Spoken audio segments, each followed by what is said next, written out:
Hi Asaf. Hi, how are you doing? Fine, and you? I'm good. Okay. Before we go into the music, first a little bit of background.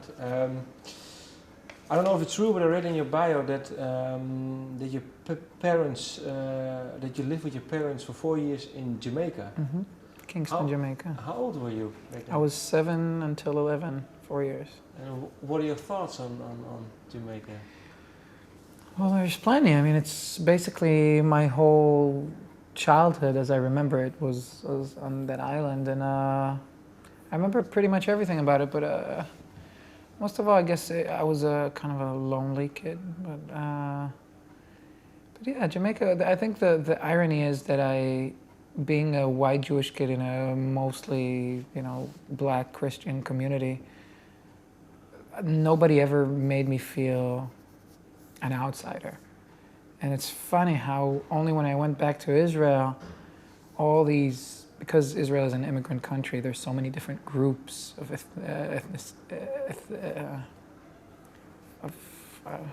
of cultures, I don't know. Everybody just kind of makes his own boundaries up. And it was so ironic that coming back to Israel, I started feeling an outsider. Yeah? Yeah. And how long did it take?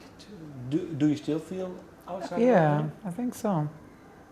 I mean, I've always, because being the son of diplomat parents, I've always moved around, and every time I kind of made a new group for myself and started to fit in, then I would get kind of torn apart from that and have to build something new. And so I always maintained that kind of looking at things from the outside, I guess.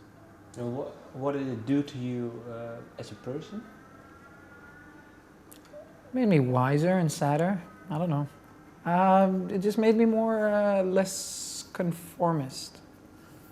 Sometimes people say when you travel around a lot, then you can easily make friends, or maybe it's the opposite. I don't think I try to make friends really anymore. I mean, I enjoy I have my personal kind of close friends or family members, but other than that, I don't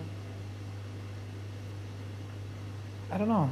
I don't really need a lot of friends. I meet a lot of people, and I'm in good conditions with them, and I can meet them and have fun, but I wouldn't call them friends as what I had in that childhood kind of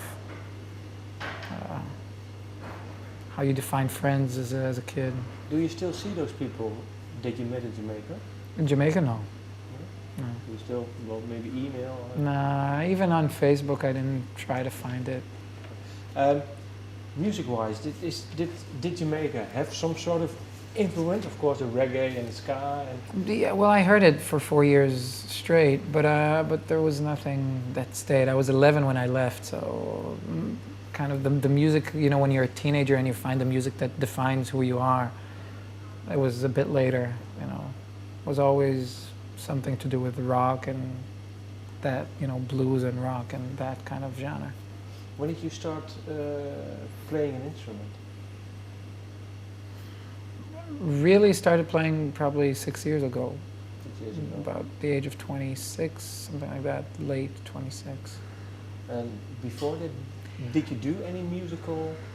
It's not really. I mean, my mom bought me a guitar, but I never learned how to play it. It was just sitting in the background. I didn't feel I took one lesson and I hated it. I didn't want to practice or anything. Only when I wanted to write songs did I start teaching myself to play the guitar, because it was just a tool. And up until today, I don't consider myself a guitar player. I mean, I can play guitar well enough to write and sing my own songs. You were saying six years ago, you studied the Academy of Arts and Design. Mm-hmm. What did you learn over there? Animation. Animation. Yeah, I was an animator. And did you like it? Yeah, I loved it. I planned my life according to that. Before that I studied cinema, and then I went on to be specifically trained as an animator, and I wanted to make movies. That's what I thought I'm gonna do until I don't know, it ends.